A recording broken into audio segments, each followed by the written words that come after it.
everyone, Mama Micah here, and today is a quick video. We are going to talk about The Last of Us Part 2. This is sort of a two-part video, and I'm first going to talk about why I hadn't played the game, and then we're going to unbox it. Maybe we'll also do that kind of along the way. I want to start with why is it taking me so long to play this game? What happened?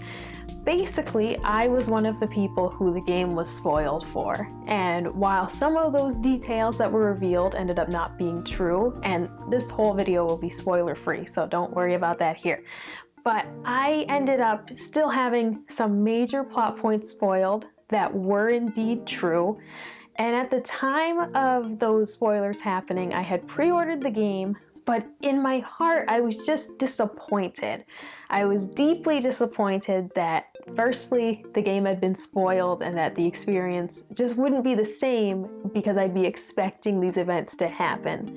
The second part of it was that I was actually just sad about those choices within the game, and I didn't want it to be canon. I didn't want that to be the way the story went. I told myself, you know what, I'm fine just playing the first one and leaving it at that. That's where the game ends for me, and whatever happens to these characters afterwards, it's none of my business. And I was content to leave it that way for a while. I just genuinely felt disappointed, disheartened, and I didn't want to experience that story, even though I'd been told how impactful it was, and being told about all the improvements made to the gameplay mechanics, and I was interested, but I really just couldn't bring myself to play it. Another facet of that was knowing how sad the game was, having friends tell me just how deeply depressing some moments were within the game. And at that time, you know, it's like I'm living alone, we're working from home because of the, you know, pandemic restrictions and everything. It just didn't seem like a great time to put myself through an experience like that. So there were many factors along the way that influenced me not playing the game yet. But what changed? Why did I suddenly decide that I'm going to go ahead and play this game? Well, that was actually because The Last of Us Part 1 came out for PlayStation 5, and I of course played that. We did a spoiler cast for that over at Last Stand Media that you can check out if you're interested. I adore The Last of Us Part 1, of course. This was my fourth time playing it, and it still had moments that terrified me. It still had moments that were very heartfelt and hard for me to experience again. There were parts that I was dreading because I just didn't want to see these characters going through these hardships again. And what it leads into for me, though, is the realization that the way that I romanticized these characters is part of why I didn't want to play Part 2. But playing this game again after not seeing it for a few years reminded me that the characters in The Last of Us are not inherently good people. It also reminded me at the ending of The Last of Us Part 1, the first time I played that game, I was angry at the ending. The second time I played it, I was more sympathetic. The third time I played that game, I truly believed in what we were doing at the end. I'm just trying to keep this as vague as possible because if you've never played Part 1, I strongly encourage you to do so, but I don't want to spoil anything for you. But my point being that every time I played the game, my attitude toward it evolved a little bit, and my attitude towards the characters and their actions, their motivations, each time I played the game, I sort of had a different understanding of it. And this most recent playthrough, it really set in for me that, you know, Joel and Tess, for example, these are bad people. They are smugglers. These aren't spoilers here. This is just right in the beginning of the game. These people are smugglers. They deal with guns. They deal with weapons, drugs. These are not inherently good people. They are surviving. They're doing what they have to survive, is how Joel always frames it. And while some people disagree with him in that regard, saying he went too far for certain things, you know, they are inherently not good, decent people. And that's kind of where I started to change my attitude about playing Part 2, because within Part 2, some very tragic things happen, And when it first was revealed to me, I said, no, I want nothing to do with that. These characters, I love them too much to know that something bad could happen to them. I don't want that to be the case.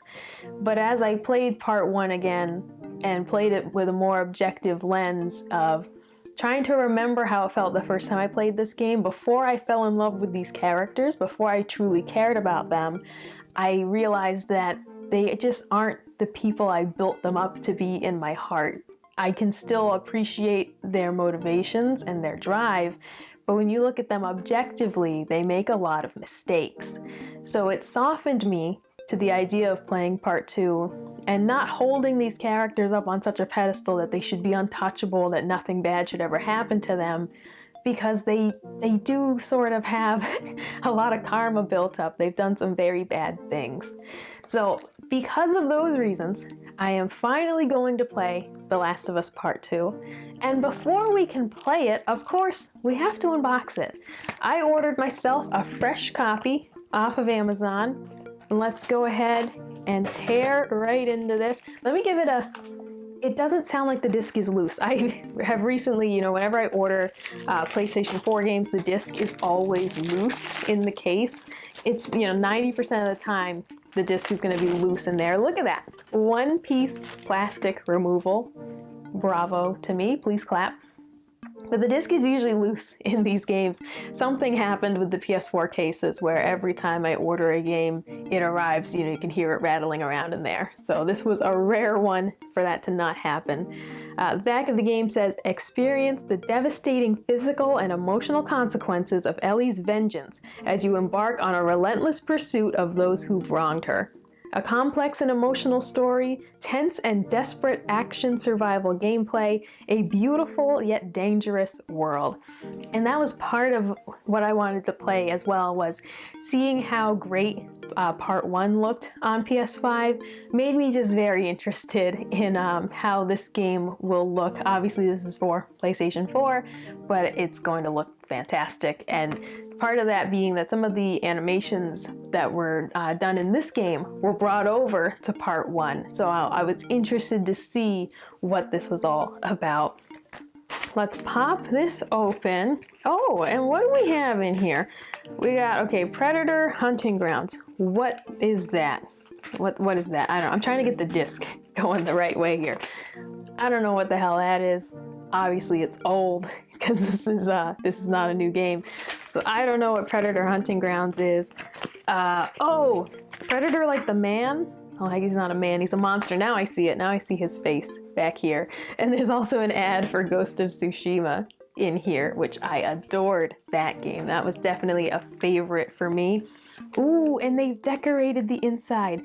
What is this second disc? Oh, okay, I'm sorry. I'm just trying to spin it to go the right way.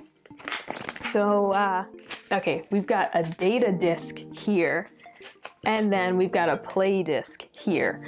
First thing I'll say, I love the flippy CD cases or Blu-ray cases, and I miss that some games don't come like this anymore. When they have a second disc, they just stack it on top of the other one. I do remember these frequently breaking though, in like the 360 era when we had more multi-disc games. I remember these cases were very fragile, which is, I probably should stop playing with it so much, but I do remember that being a problem. I can understand why they got rid of it, but I am glad to see it here because it just feels like the end of an era that we won't be seeing as many of these anymore. There is artwork back here, which I'm actually, because of the way the flippy case is, I'm just gonna slide this right out. Oh, wow. Beautiful. And it's Ellie riding her horse, whoops. Ellie riding her horse through some overgrown highway, looks like. Yeah, it looks like an overpass that has disintegrated. There's a skyscraper in the background that is turning into rubble.